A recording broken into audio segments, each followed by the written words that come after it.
Hidup yang jujur hendak ku serah pada Yesusku yang aku sembah. Persekutuan mesra dan kudus ingin ku ikat dengan penebus. Ya Yesus, kau kurbankan darahmu bagiku, ku beri masa depan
Shalom, shalom, puji nama Tuhan. Pagi ini kita boleh bersama-sama ada di rumah Tuhan dan kita mau belajar firman Tuhan.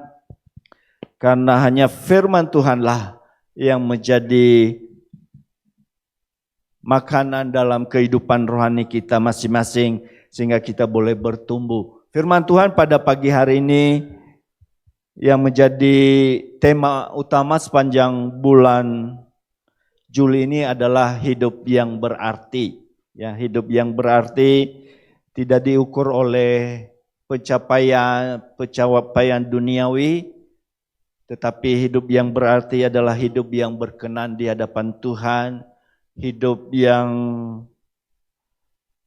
mengikuti kehendak dan rencana Tuhan dalam kehidupan kita masing-masing. Nah, dalam minggu yang pertama ini judul firman Tuhan adalah hidup yang lurus. Ya, kalau berbicara tentang hidup yang lurus, tentunya dalam menjalaninya tidak mudah Bapak Ibu yang dikasihi Tuhan. Ya, kalau kita melihat dalam pergaulan sehari-hari, ya banyak hal yang kita hadapi. Bahkan kalau anak-anak sekolah gitu suka dibully gitu karena apa? Enggak mau ngikuti maunya mereka gitu kan. Ya.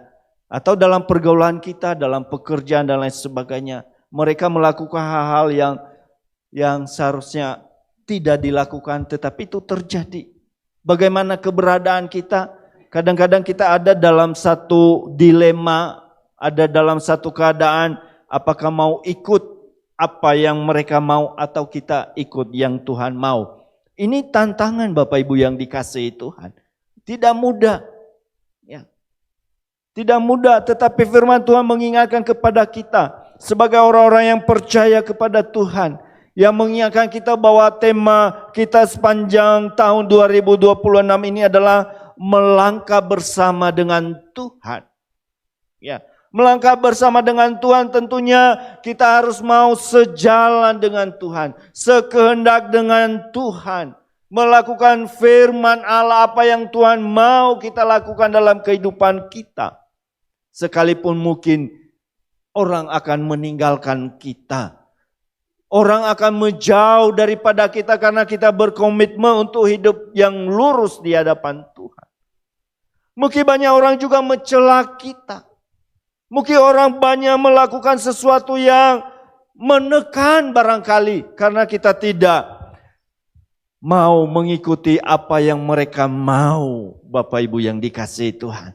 Tapi pagi hari ini Tuhan ingatkan kepada kita sebagai orang-orang yang percaya kepada Tuhan untuk senantiasa hidup lurus di hadapan Tuhan.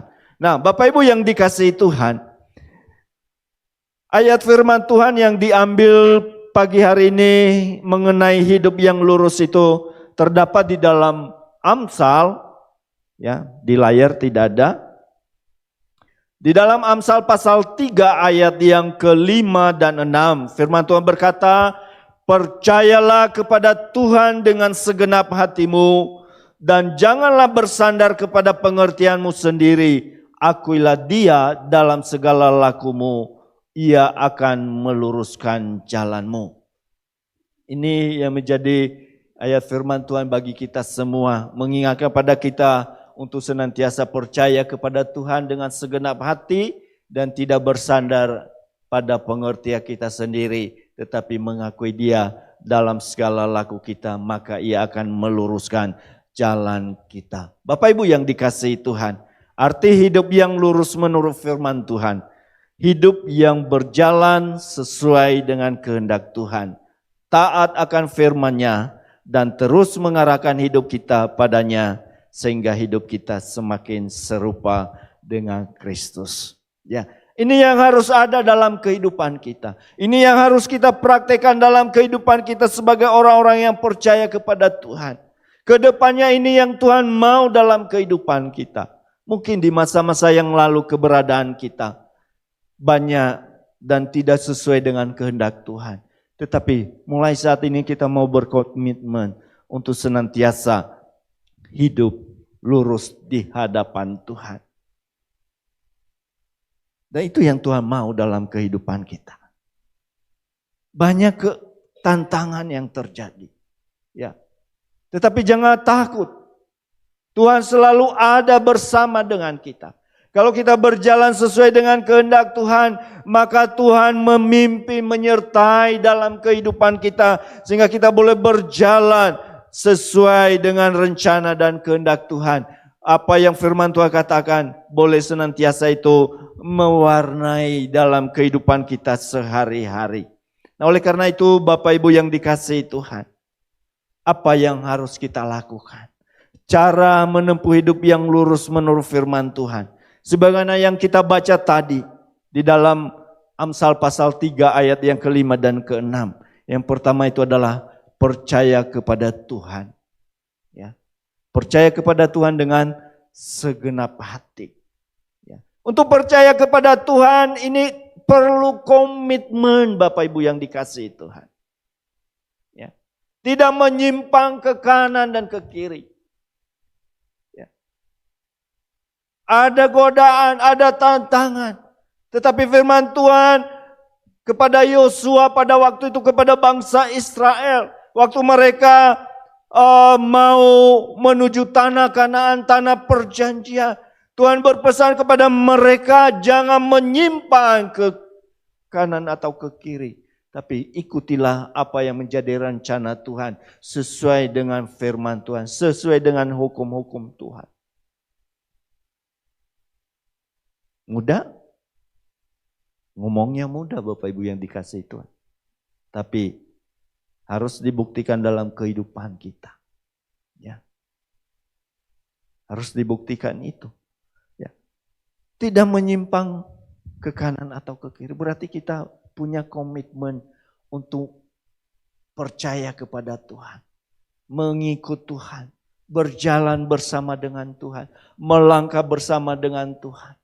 Orang lain boleh mengatakan sesuatu. Bahkan kalau kita melihat sekarang Bapak Ibu yang dikasihi Tuhan, banyak ajaran-ajaran yang membuat kita bimbang. Ya. Bahkan kadang-kadang yang nggak ada di dalam Alkitab itu disebutkan bahwa itu satu pengajaran seperti seolah-olah ada di dalam Alkitab.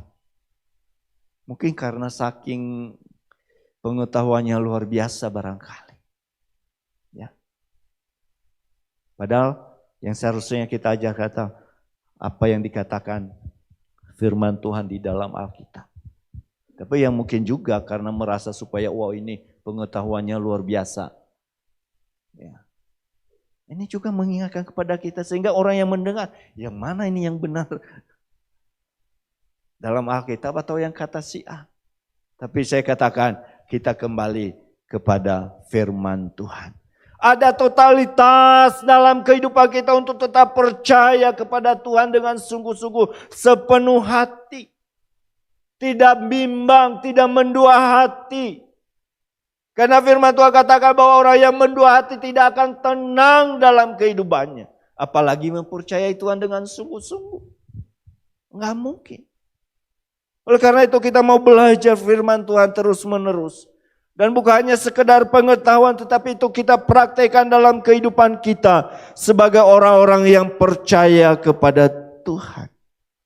Agar kita senantiasa berjalan dalam rencana dan kehendak Tuhan. Ya. Entah itu juga dalam pergaulan kita, dalam pekerjaan dan lain sebagainya. Maka kita punya komitmen untuk hidup lurus di hadapan Tuhan. Percaya Tuhan dengan sungguh-sungguh. Yang kedua kalau kita melihat di sini bahwa jangan bersandar kepada pengertian kita sendiri. Ya, Bapak Ibu yang dikasihi Tuhan, di sini mengingatkan kepada kita bahwa mengakui bahwa hikmat Tuhan lebih sempurna daripada akal budi kita, daripada pengalaman kita, daripada logika kita. Jangan diputarbalikkan. Kadang-kadang kita mengikut jalannya Tuhan, hidup lurus itu menurut orang dunia itu salah. Enggak benar.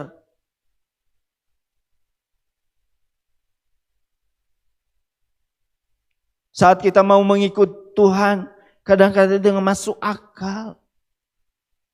Tetapi marilah kita mau belajar. Abraham bagaimana waktu Tuhan memanggil dia.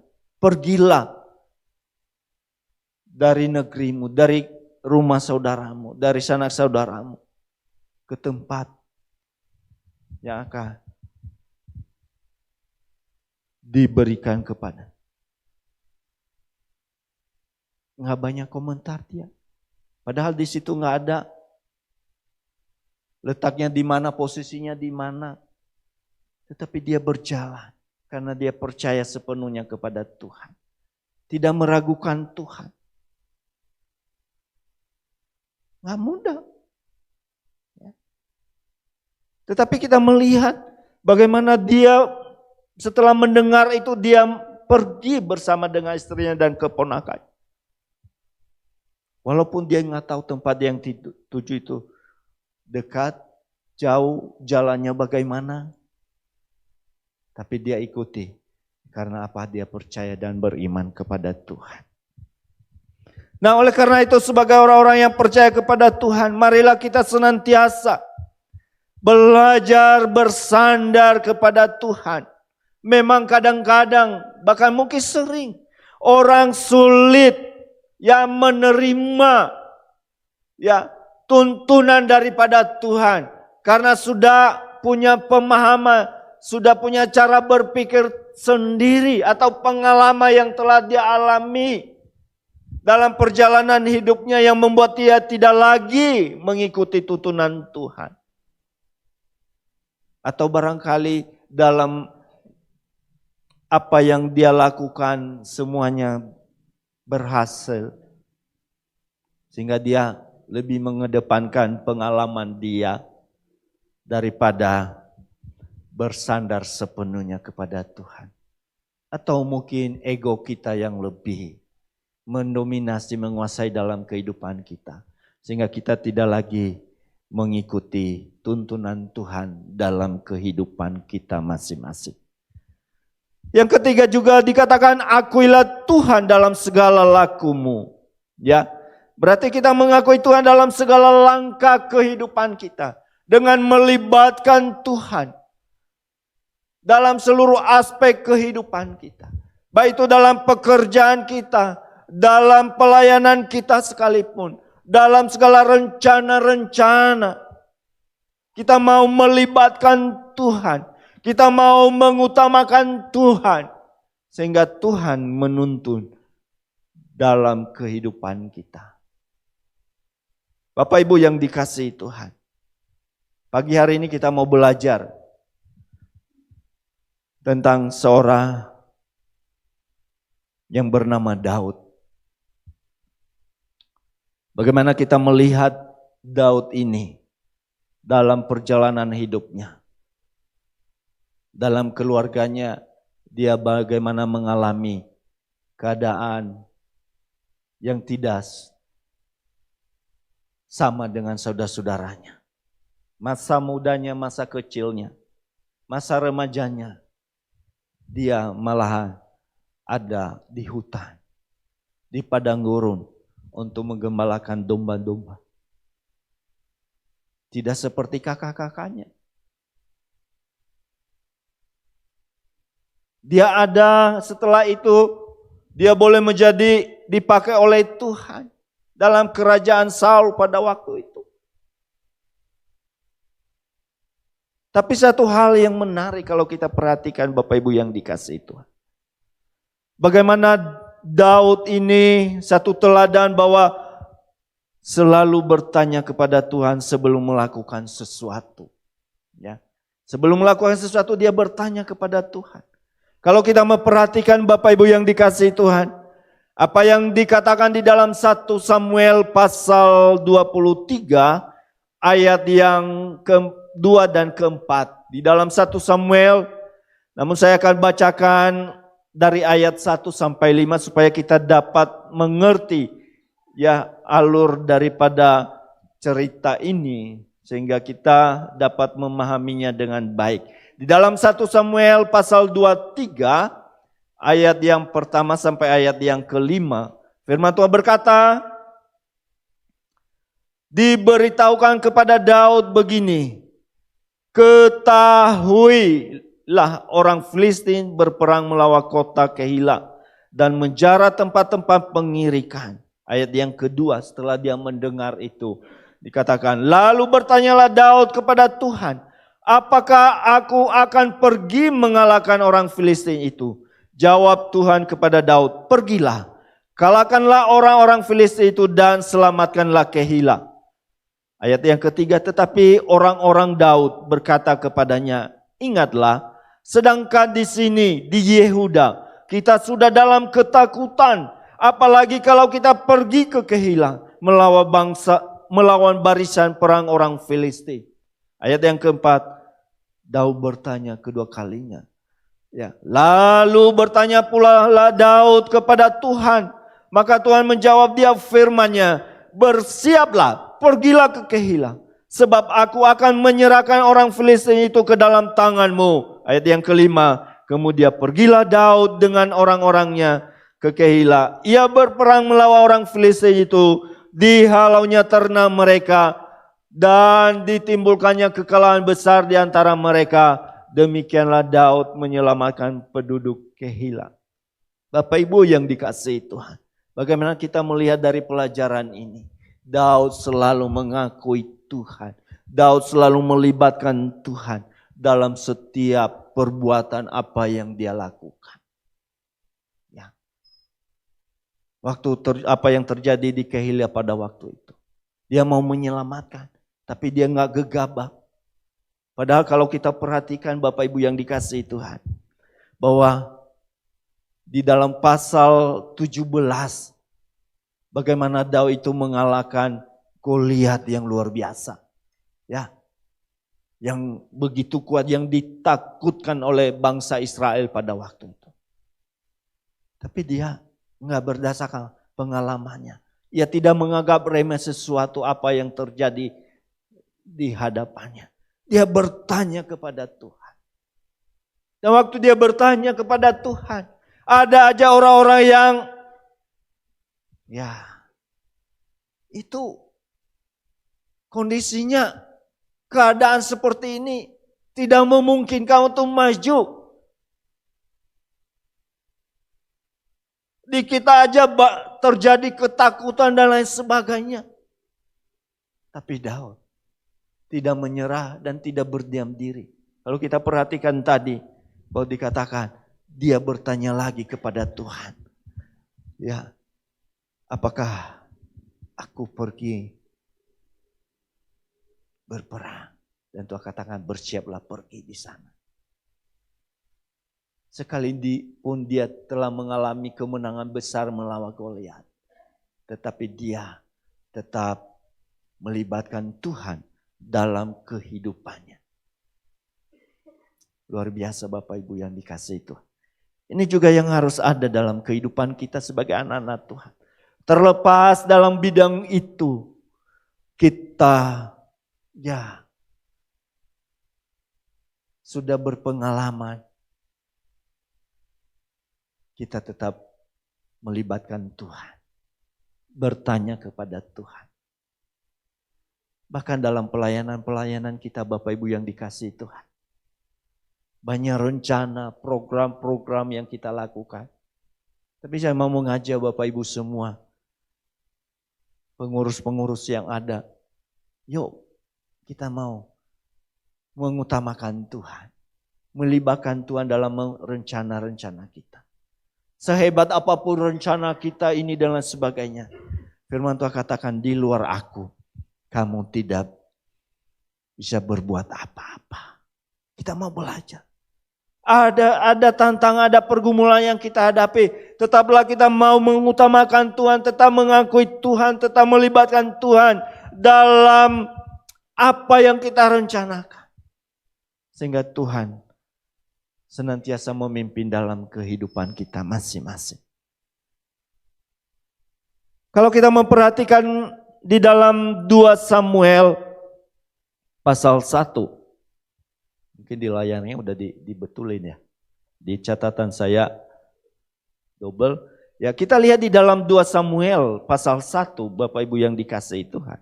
Ya. 2 Samuel pasal 2 ayat 1. Ya, dikatakan, kemudian bertanyalah Daud kepada Tuhan, katanya, apakah aku harus pergi ke sana, ke salah satu kota di Yehuda? Firman Tuhan kepadanya, pergilah. Lalu kata Daud kepadanya, aku pergi. Kemana aku pergi? Firman-Nya ke Hebron. Bapak Ibu yang dikasihi Tuhan. Di sini kita melihat waktu sebelum dia mau pindah tempat, dia bertanya kepada Tuhan. Bukan hanya bertanya kepada Tuhan, tetapi di sini tadi katakan, waktu Tuhan katakan, pergilah. Lalu kata Daud, kemana aku pergi? Dia minta lebih rinci kepada Tuhan. Supaya dia nggak salah jalan dalam melangkah. Kemana? Ya, kota-kota di Israel banyak. Di mana? Lebih rinci lagi. Supaya apa? Supaya dia nggak salah jalan di dalam melangkah. Ini satu hal yang luar biasa, Bapak Ibu yang dikasihi Tuhan. Dia belajar melibatkan Tuhan. Hal itu juga boleh terjadi dalam kehidupan kita. Jadi bukan hanya Daud bertanya, apakah aku harus pergi? Kalau yang sudah-sudah, pergilah. Ya sudah. Langsung. Sekarang dia bilang, kemana aku harus pergi? Kemana aku harus melangkah? Dia minta lebih tegas lagi, lebih rinci lagi, lebih konkret lagi. Kemana dia harus melangkah? Kemana dia harus pergi? Ke tempat mana dia harus yang dia tuju? Kayaknya di dalam Yakobus katakan kan. Dikatakan kalau di dalam Yakobus ini, kami akan pergi ke tempat ini dan itu, berbuat ini dan itu. Tapi firman Tuhan katakan apa? Kalau Tuhan kehendaki, maka kami akan melakukan ini dan lain sebagainya. Ini terus kita belajar. Terlepas kita punya pengalaman. Daud kalau kita melihat, dia boleh mengalahkan Goliat. Dia boleh mengalahkan kota Kehila pada waktu itu orang-orang yang menyerbu di sana. Dia boleh kalahkan. Dia sudah punya pengalaman. Tapi waktu sebelum dia pindah ke satu tempat, dia juga bertanya kepada Tuhan. Apakah saya boleh pergi? Lalu katakan, pergi kemana? Kita mau terus belajar. Dari Daud inilah kita dapat ya kebenaran-kebenaran firman Tuhan untuk tetap melangkah bersama dengan Tuhan dalam kehidupan kita. Kondisi apapun, segenting apapun situasi, tapi kita mau tetap melangkah bersama dengan Tuhan. Kita lanjut lagi di dalam 2 Samuel pasal 5 ayat yang ke-19. Di dalam 2 Samuel pasal 5 ayat yang ke-19 katakan, bertanyalah Daud kepada Tuhan, apakah aku harus maju melawan orang Filistin itu? Akankah kau serahkan mereka ke dalam tanganku? Tuhan menjawab Daud, majulah sebab aku pasti akan menyerahkan orang Filistin itu ke dalam tanganmu. Bapak Ibu yang dikasihi Tuhan, kondisi pada waktu itu, Daud ini sudah menjadi raja atas seluruh Israel. Dia punya kuasa, dia punya pasukan. Yang dia lawan lagi orang Filistin. Dari beberapa kali sekian banyak peperangan melawan orang Filistin, dia menang. Dia udah punya pengalaman. Dia udah punya cara untuk mengalahkan mereka. Saat ini dia lagi berhadapan dan dia adalah raja atas seluruh Israel pada waktu itu. Tapi kita lihat, dia bertanya kepada Tuhan. Dia bertanya kepada Tuhan, apakah aku harus pergi melawan mereka?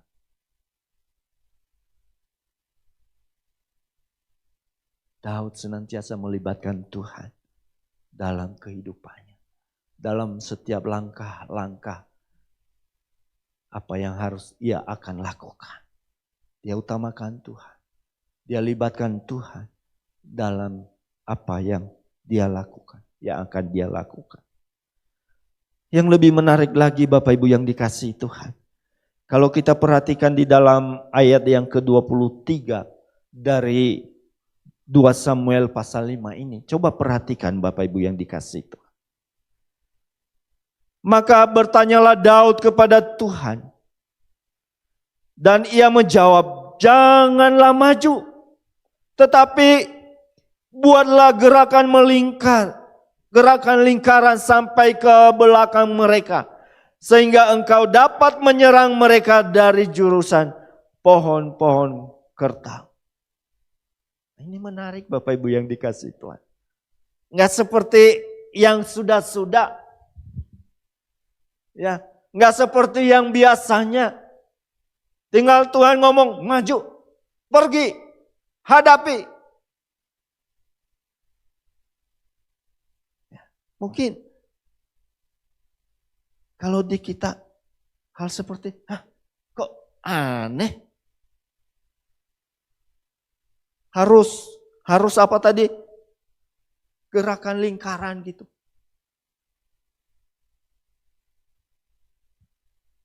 Luar biasa Tuhan itu. Banyak cara Tuhan menolong dalam kehidupan kita. Ya. Daud enggak, kok beda Tuhan? Kan Tuhan berkuasa. Tinggal bilang aja,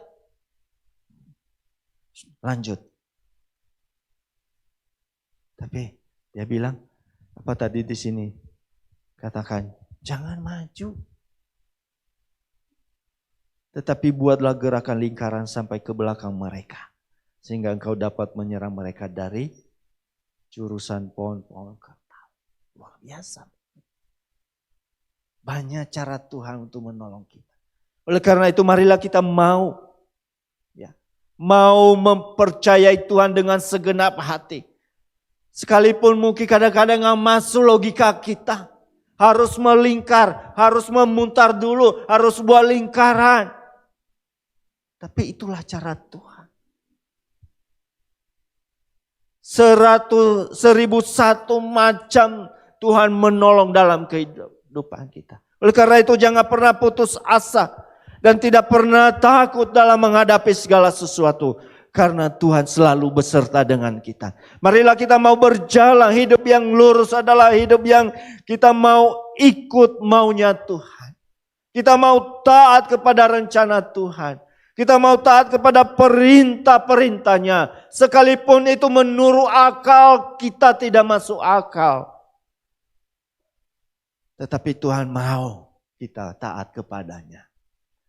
Itulah mempercayai Tuhan dalam kehidupan kita. Maka firman Tuhan katakan, Ia akan meluruskan jalanmu. Luar biasa Bapak Ibu yang dikasihi Tuhan. Jadi sikap Daud mengajarkan agar kita sebagai orang percaya dalam mengambil keputusan apapun tidak tergesa-gesa. Selalu bertanya kepada Tuhan dan bersedia menunggu jawaban Tuhan sebelum mengambil tindakan. Daud lakukan itu. Beda dengan Saul Bapak Ibu. Saul waktu dia terjepit dalam peperangan banyak orang Israel ketakutan. Tapi dia mau lakukan tindakan yang salah. Sehingga pada akhirnya apa? Tuhan menolak Saul menjadi raja. Padahal Tuhan mau mengokohkan kerajaannya untuk selamanya. Kenapa enggak dengar-dengaran sama Tuhan? Enggak taat kepada Tuhan. tidak mau melibatkan Tuhan. Dia mengambil tindakan sendiri pada waktu itu. Untuk mempersembahkan korban bakaran kepada. Kelihatannya baik rohani. Nggak nunggu Samuel yang punya otoritas rohani pada waktu itu. Bagi dia kan saya raja. Dia punya kelebihan, punya apa dalam segala sesuatu. Samuel lah nggak ada apa-apanya. Kadang-kadang juga itu terjadi. Bisa aja terjadi, kita nggak sadar. Yang punya otoritas rohani, yang mungkin dibanding dengan lihat diri kita, wow, dalam banyak hal, ya kekayaan melimpah, pengalaman dalam banyak hal, bisa punya kedudukan di lembaga-lembaga tertentu atau di perusahaan, sehingga kita mengabaikan, bahkan mungkin kadang-kadang juga menghina, merendahkan sedemikian rupa.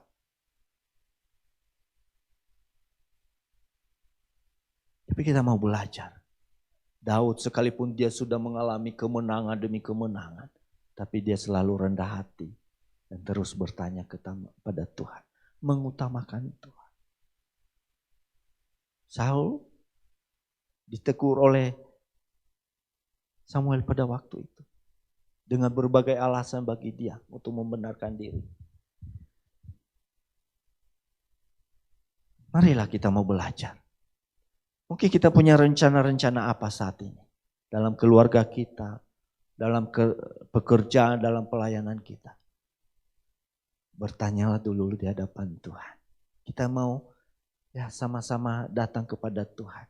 Untuk itu juga Bapak Ibu, ya saya mengajak kita mau belajar. Saya terus belajar. Saya bukan orang yang paling benar, enggak. Kita mau sama-sama belajar.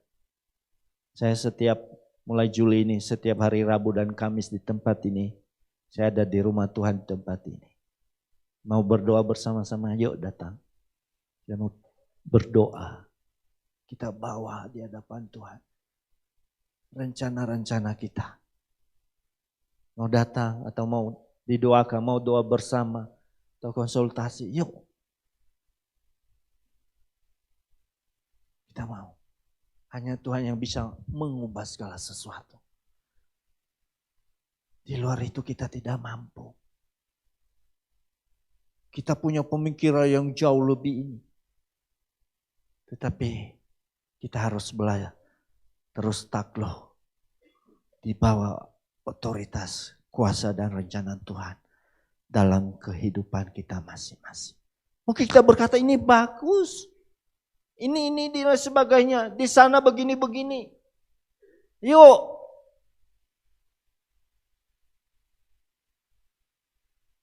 Tapi apa artinya itu semua? Ingat Bapak Ibu yang dikasihi Tuhan. Bahwa kita tuh telah baca tadi apa yang menjadi hidup lurus menurut versinya Tuhan. Dan hidup yang lurus juga menurut versinya dunia. Ya, di dalam Amsal pasal 14 ayat yang ke-12 katakan, ada jalan yang disangka orang lurus, tetapi ujungnya menuju maut. Ya. Banyak orang ya kalau di jalan tol kan, senang lewat jalan tol kan, disediakan. Bebas hambatan. Yang saya maksud di sini, ya mudah dilalui gitu guys. Nggak ada hambatan, nggak ada kendala. Tapi firman Tuhan katakan, tetapi ujungnya menuju maut, kehancuran, kebinasaan, kegagalan demi kegagalan.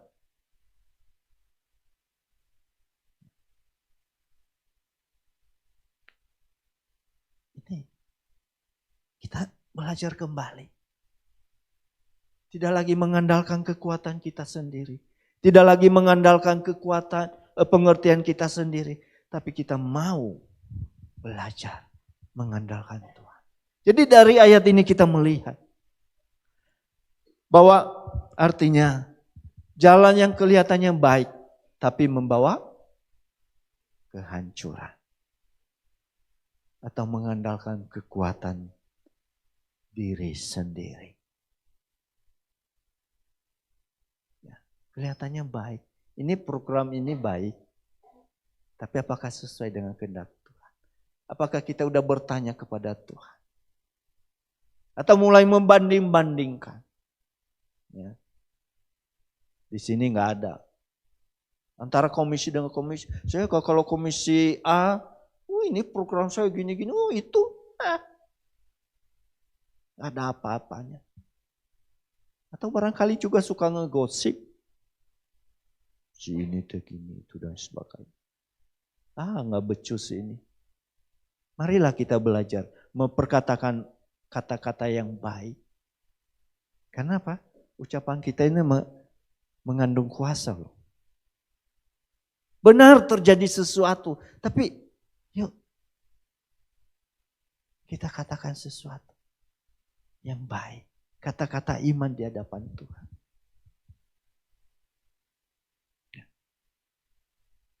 Ya, versi dunia gitu, wah jalannya mudah, gampang ini dan lain sebagainya. Tapi firman Tuhan mengingatkan kepada kita bahwa jalan ya yang lurus itu yang dianggap bagus dan lain sebagainya, tapi ujungnya kepada maut. Kita mau berjalan, jalan Tuhan. Kan firman Tuhan katakan di dalam Yohanes 14 ayat yang ke-6. Apa itu Bapak Ibu yang terkenal itu? Aku jalan kebenaran dan hidup. Ya. Mau sampai kepada Bapa di surga? Harus melalui Yesus, Tuhan Yesus. Kadang-kadang kita mau ngambil jalan kita sendiri. Mungkin merasa hebat, gampang mudah dilalui. Tapi pagi hari ini Tuhan ingatkan kepada kita sebagai orang-orang yang percaya.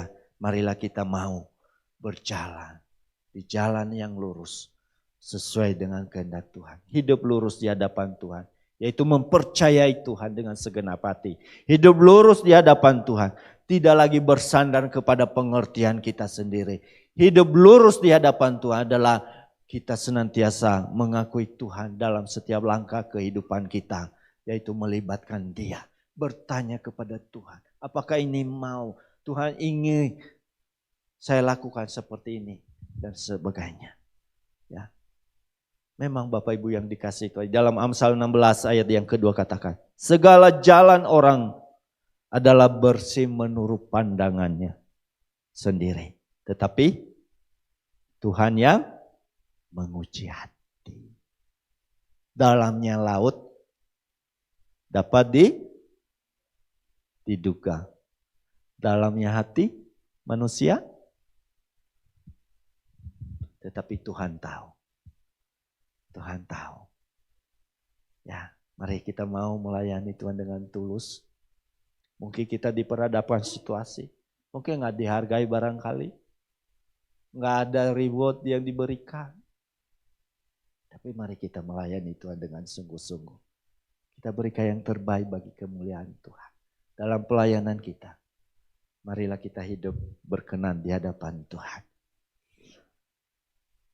Ayat terakhir dalam Mazmur pasal 86 ayat yang ke-11 ya. Mungkin kurang huruf di layarnya atau apa ya. Dikatakan tunjukkanlah kepadaku jalan-Mu ya Tuhan supaya aku hidup menurut kebenaran-Mu. Bulatkanlah hatiku untuk takut akan nama-Mu. Biar ini menjadi doa kita di hadapan Tuhan. Bahwa senantiasa hidup dan memohon kepada Tuhan. Menuntun langkah kehidupan kita. Dan kita boleh hidup lurus dan berkenan di hadapan Tuhan. Keadaan kondisi apapun. Percayalah Tuhan selalu ada bersama dengan kita. Amin buat firman Tuhan.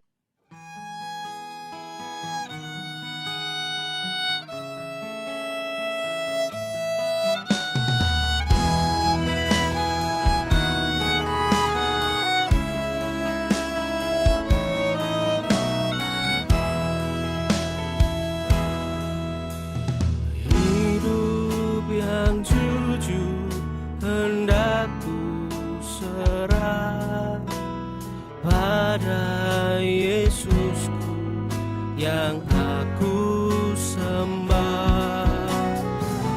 setia.